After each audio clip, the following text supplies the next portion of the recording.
All right, good afternoon, everyone.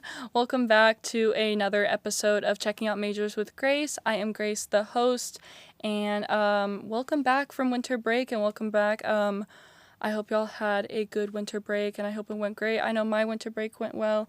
So I am joined with. Would you like to introduce yourself, your name, profession, and where you're from? I'm Professor Randy Hall. I'm a professor of art here at ASU and coordinator of the art department. Ooh, coordinator. So being a coordinator, what does that kind of involve? Well, it's kind of a administrative position. I do Mm-hmm. teach classes, but I'm involved in coordinating faculty and student activities, events, and supplies and scheduling. Oh, wow. That sounds like a lot on your Yeah. plate. So, I guess, like, how would you kind of balance that and also teaching? Do you find any difficulties or, like, obstacles with that? It is a challenge. I Mm-hmm. also kind of coordinate in the art gallery. Okay. And we have shows over at the Mayer Museum, and I'm involved in those also, curating those shows. I see. So sometimes, yeah, it's a lot of work, and I juggle a lot of things. But Mm-hmm. one of the things, it's really a rewarding job. You know, I Yeah, I work with can see some that. incredible faculty. The students are just awesome, Mm-hmm. and generally we have a lot of fun. Yeah, no, that sounds very rewarding, especially like with what you do. I think art is such a beautiful subject, and I think it really like tells you a lot about a person. So, but I want to know just a little bit about you as a person. So, what was like the first year that you started working at Angelo State? Actually, this is my 20th year. Oh, Yeah. congratulations! So I've been here 20 years, so I must like it here. Yeah, well, that's great. I'm glad to hear that. Uh, when I first got here, I was teaching some courses I never taught before, so it Mm-hmm. was a challenge. And of course, I was a kind of rookie teacher at that point, and I Mm-hmm. had to get comfortable with teaching and producing my syllabus and working with the students in the studio. But it went pretty smooth. Oh, that's good. Any like hardships or difficulties that you faced during that? Well, I moved from Michigan. I was teaching at Oh, from Grand Valley Michigan. State University in Michigan. Okay. And probably the move from Michigan down here was Yeah. a little challenging.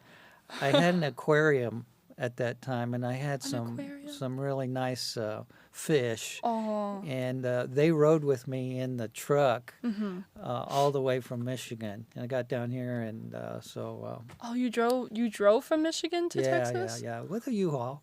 Wow, that must have been like a crazy ride, It was, yeah, it was, especially with the fish. You must have had to take like extra careful steps. yeah. Wow. So, how was the living experience? Because you also taught in Michigan, correct? So how would it? I guess like what is the major differences you've seen, like experience from Michigan to Texas? The weather. It's freezing cold up there. Yeah.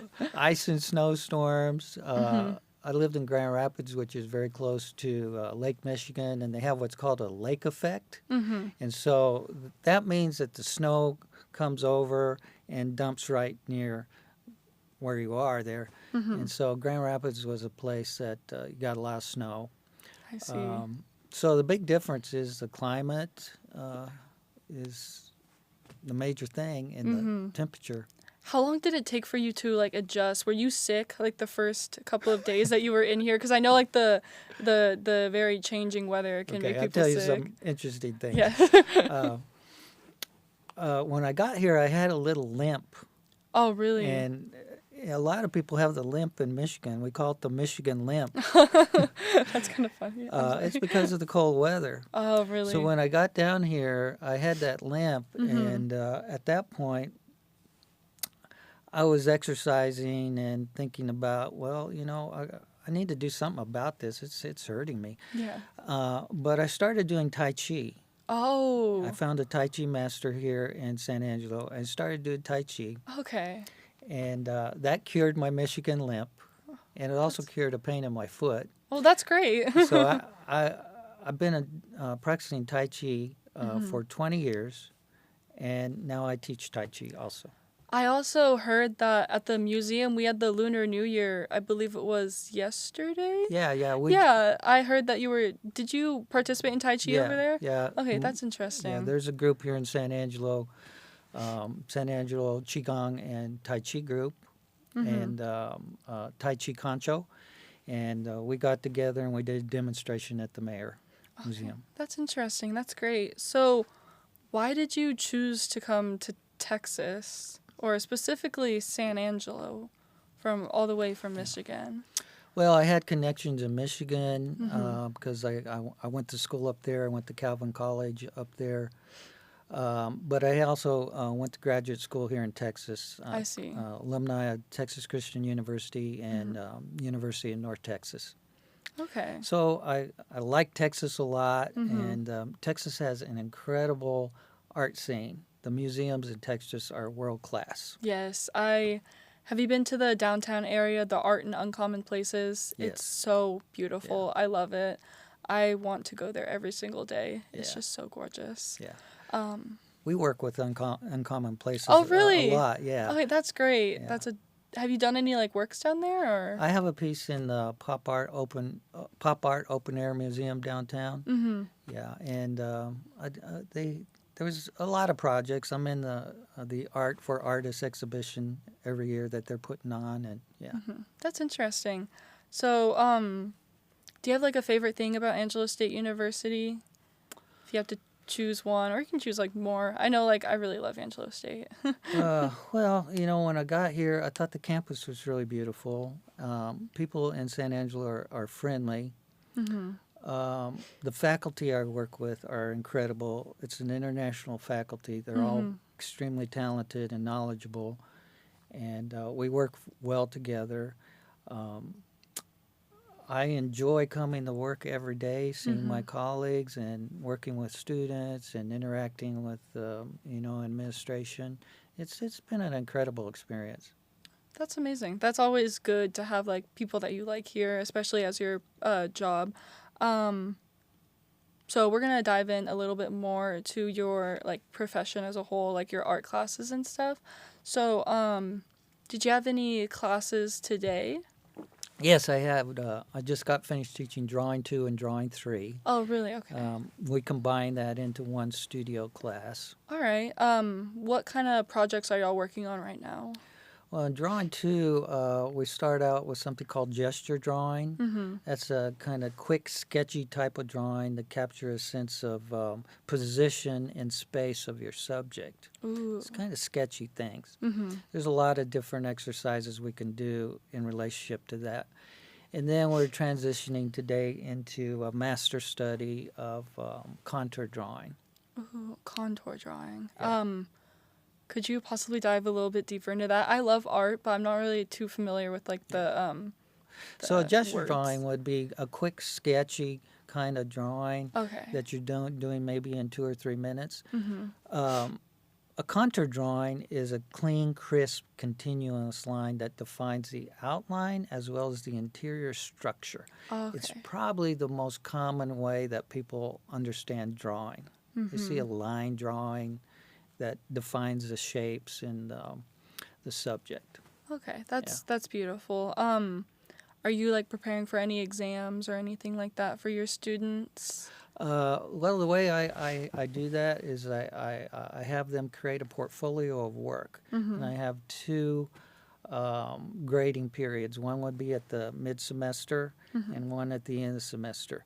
I look at the individual projects, but their grade comes at those 2 points, because really I'm looking for students to demonstrate their progress. Yes, And of I course. could see that over a series of works, a number of works, rather than just one work. And that gives us time to adjust and make improvements in the drawings. Of course. So the portfolio is mostly just like their final exam or their Yes. mid-exam. So they put, for example, we probably do at least 20 to 30 drawings that might be in their portfolio. Oh, wow. So at the end of the semester, they have to have those drawings and they have to demonstrate proficiency. Okay, Yeah. awesome. That's great. That's beautiful.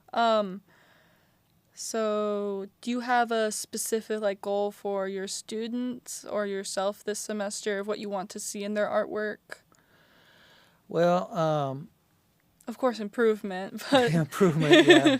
Well, a lot of students that we're working with, they have a kind of limited knowledge of the medium and the discipline we're working in. So I want them to understand, be exposed to that area and become more knowledgeable and more skilled. And also, a main goal is that they would want to continue on and they're seeing improvement in their work and they're inspired. Yes, of course. Have you had any students that you can just tell they're not really inspired or they're not really putting as much effort into the project? Yes. Every once in a while, but actually, I think art is actually a field where most of the students are pretty well interested in the subject. That's good. And they want to be there. That's good, Yeah. especially in college, because in my art high school class, a lot of people just took the class because it was a quote unquote easy credit. Yeah.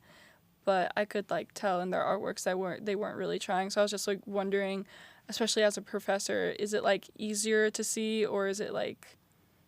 Well, we just- have a series of courses called foundation courses: basic drawing, basic design, some basic art history, and basic digital skill courses. And at the completion of those courses, students take a sophomore skills test, which includes a portfolio review as well as a actual test of knowledge. And so we can, kind of measure their skill and knowledge level at that point. And if you could probably tell pretty easily, hey, Yeah. This isn't your field. We recommend, you probably choose another major. Of course. That's rare, though. Yeah. I would hope so because. Most students that are art students, they want to be there, and they're pretty disciplined and they're pretty inspired. Well, that's amazing. That's good. Do you have any like other extracurricular clubs that you're involved in regarding art, or any like extracurriculars? Well, we have a Kappa Pi International Art Fraternity, and we have a Friday Art Club. By the way, any of your listeners, if they want to come and make some art, they could come to the art department on Friday afternoons, and it doesn't matter what major there is. We got some art supplies, and we got a group that makes art. That's interesting. So it's like every Friday at what time and where? I think Just it's the art 1 department? o'clock. 1 o'clock? Yeah. That sounds interesting. I wanted to do it. When I was younger, I was always interested in art. And so I wanted my major to be art. But I might minor in it. Because, like, I just think art is so beautiful. Like, it's so amazing what people can create. And I just think it's beautiful. So, yeah, of course, listeners, if you are interested in art or want to take it up as a hobby, that is always an option for you. So for you, do you have any other hobbies that you enjoy besides making art? Well, a major hobby I have now is, learning about Tai Chi and Qigong.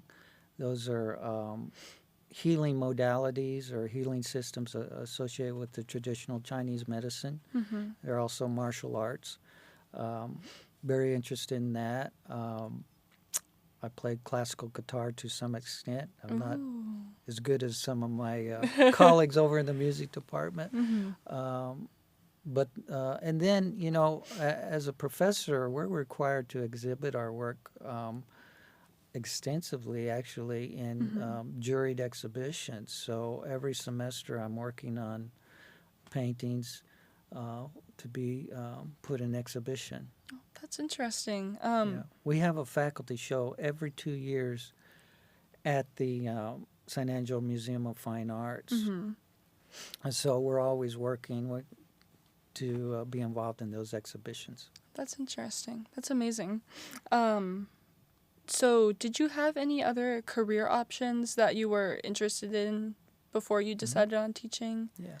I was when I first went to school, I was very interested in science. Oh, really? Yeah, and I wanted to be a biology major, and a very interesting experience happened to me. You know, in biology, you do some dissections and you do drawings of the dissections. Mm-hmm. My professor called me to his office one day, and I was kind of scared. You know, why is Oh, this guy yeah. calling me to his office? You thought you were like in trouble or did Yeah. something wrong. Yeah. And when I got in there, he said, "Well, you know, hey, these drawings are pretty good. What are you thinking that for as a career?" And I said, "Well, you know, I'm a pre-med student. I'm Yeah. thinking about going into medicine." And he said, "You know, why don't you think about medical illustration?" Ooh. And so I said, "What? What is that?" You know. And so I looked into medical illustration, and for a short time, I was kind of interested in that. But I went over to the art department, and they were doing such creative and interesting things, and I just fell in love with it because there's so much freedom There is. in I the love art that. world, Mm-hmm. and you know you're working with materials, and you're being creative with ideas. It's liberating, and it's real fulfilling. It's I feel like it's very rewarding too. And no, I love that. That's so interesting. So was that kind of a hard jump, like switching your major from something in science to something in art? Yeah, I went through some angst. You know, this is a question I get from students when I'm advising them or parents. You know, like, well, what sort of job am I going to be able to get if I'm an art major? Yeah, I hear that a lot as Yeah. well. So actually, it's kind of strange. Everyone that I've gone to school with in graduate school, and a lot of my friends, they're employed in art field Yeah. all their life, and so they really haven't had a hard time finding work. That's good. Artists can, you know, make their own work. They could be freelance artists. They could work for museums. They can be educators. I was an art therapist for 8 years before I became a university professor. Ooh. And so there's a lot of options for artists out there. Yeah. What is an art therapist? Well, an art therapist at that time was an artist that worked within a certain treatment facility. I worked with at-risk teenagers, gang kids. And so I taught them how to make art, but in relationship to making their art, I worked with a treatment team, a counseling team, to help them work on their issues. Okay. Oh, that's interesting. So the work wasn't just making artwork, but it was making artwork that kind of related to their personal issues in their life. Oh, so like venting through artwork. Yeah, you might say. Okay. I feel like that's very like relieving, because when I was stressed, I used to always like create artwork. Like I would create collages of, like, I would just print out pictures and I would just create collages. But yeah, no, I think that's very healing, and that's We yeah. notice in the classroom all the time, you know. Yeah, of course. People working on their projects, they just kind of settle down into what we call the flow state, and they're making their work over a period of hours, and they don't even notice the time. Yeah. You know? A lot of people can get lost in it, especially if they're passionate about it or just need to let their emotions out. Yeah. Yeah, that's great. So there was another thing I was going to talk about, but I think I forgot it. But what other subjects do you teach? Is it just drawing 1 and 2, or are there other art subjects? Okay. I have an MFA in painting, so I okay. teach painting Okay. 1, 2, and 3. And I also teach our capstone portfolio preparation course, Ooh, okay. where all the seniors take that course and they create a portfolio of their work, as well as they do a public lecture to the community of artists, and they learn how to put an exhibition together. Okay. That's probably some good skills, Yeah. especially the portfolio, the portfolio part, because I feel like a lot of future employers would find that very helpful. Yeah. But That's the lifeblood of an artist. You have to have a good portfolio, but it has to be packaged in a certain way. You have to have an artist statement, you have to have a bio, you have to have a resume, and you have to have your portfolio. You got to be able to speak about it orally, and you have to have good work. Yeah. But I feel like, was it hard for the students to like come up and like kind of speak orally about it?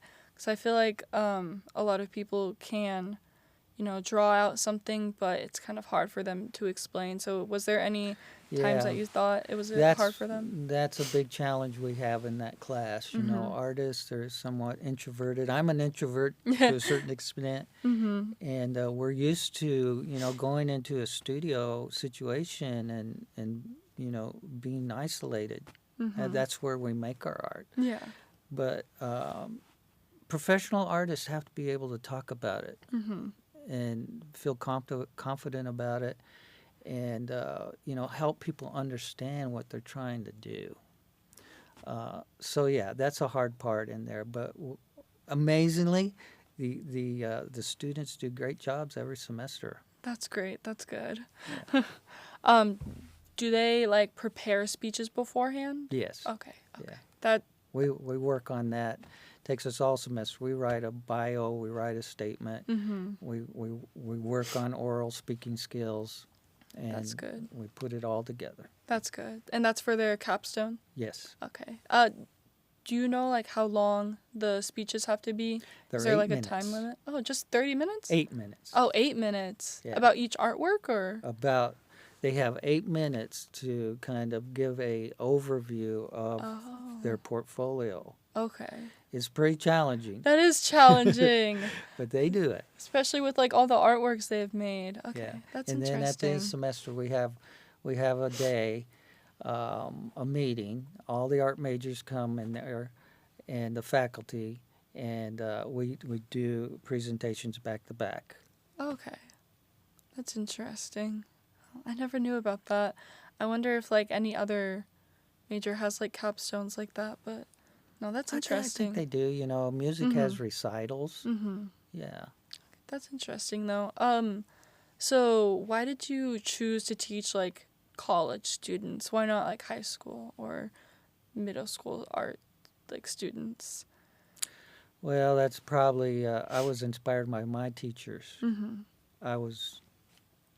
I came from a generation where you kind of idolized your professors. Yes. And put them on a pedestal. But in many cases, the people I put on a pedestal actually deserved to be there. Yeah. Because they were so talented, so intelligent, and so inspiring. So I all my teachers, I really owe a lot of gratitude towards. I even like now, I feel like our generation is not very as much appreciative, but like I always look up to like art professors and music professors, because I feel like art is such a not really like difficult thing to be in, but you really have to be passionate for it to like show, I guess. So like I always look up to them. Let me see. Did you participate in any like art classes when you were in high school or anything like that? Yeah, in high school I had an art class, and looking back, I think it was actually pretty good. I got some basic experience in drawing and painting and some sculpture. Oh, sculpture. And but I was kind of, in high school, kind of nerdy. And it was during the 70s, the hippie era and all that, and counterculture. But yeah, I got some benefit out of high school. Be an artist. You wanna have interest in a lot of areas. I love reading. I love literature. I had a minor in philosophy, and all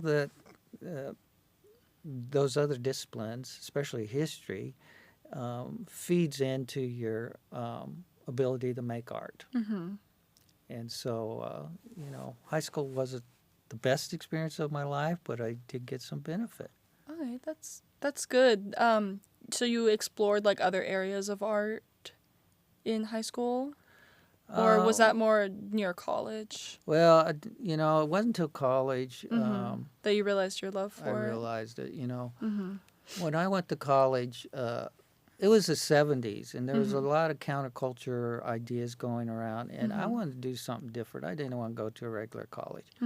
So I got involved in transcendental meditation and learned how to meditate when I was about 18. And then I went to a university, an international university that was devoted to the context of education was within that system of meditation. And when I was there, I was a pre-med student for a while, but then I met these artists there, and they just blew my mind. I didn't know you could do stuff like that and have a career like that. And so it was really an incredible experience. And so that's where I started to really get inspired to have a career in art. And then over the years, when I went to other institutions, Calvin College, Texas Christian University, University of North Texas, you just come in contact with these incredible artists. Oh, yes. And it's so inspiring. I have a friend who's in art, and I look at the stuff that they're doing sometimes. I just think it's so amazing, especially in college, because it's so unique. Like, they're learning typography right now, so it's very unique. But this is something I am curious about. The last question before we kind of start to wrap up, because I think we're running in on our time a little bit. But as a professor, how do you handle your personal life and then also teaching? Like, do you think it's hard to balance that, or do you think it's kind of easy? It's hard. Oh, really? It's really hard. So busy at work. We're so involved in so many things. Yeah. Exhibits that we have in the Gallery 193 in the car building, plus exhibits we have over at the mayor, plus the exhibits that were in juried exhibitions. You have to have time to make your work. Yeah. And plus you're teaching, plus you're doing some administrative things. So it's really hard. And then if you have a home and a family, and by the way, I rescue chihuahuas. So I have 15 rescued chihuahuas. Oh my goodness, I love chihuahuas. So when I go home, I have a big challenge. Yeah. So I just juggle, Yeah. and it is hard. Oh my gosh. Wait, now I'm curious. Do all the chihuahuas have names? Oh, yeah. Oh my gosh, that's so cute. I love chihuahuas.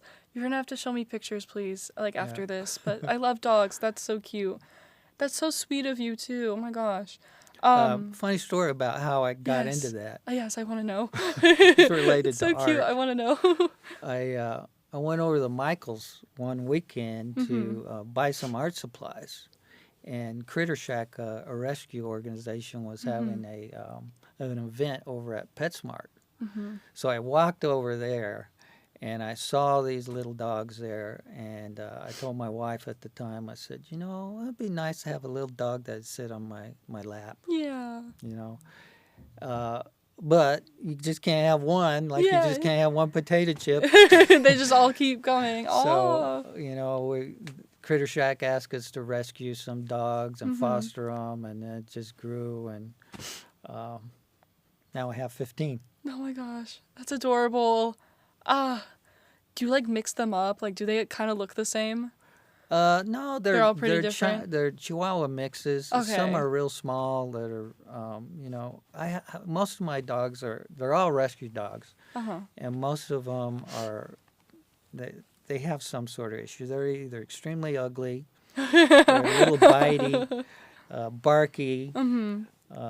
They have some personality trait that made them hard to be adopted. Yeah. So, and I kind of feel like that's the type of dog I like. That needs some extra care. No, that's adorable. That's so sweet too. But we are running in on our time, so I want to thank you so much for coming in to talk with me. This was Grace Brummett and Randy Hall, Checking Out Majors, and I will see y'all on the next episode.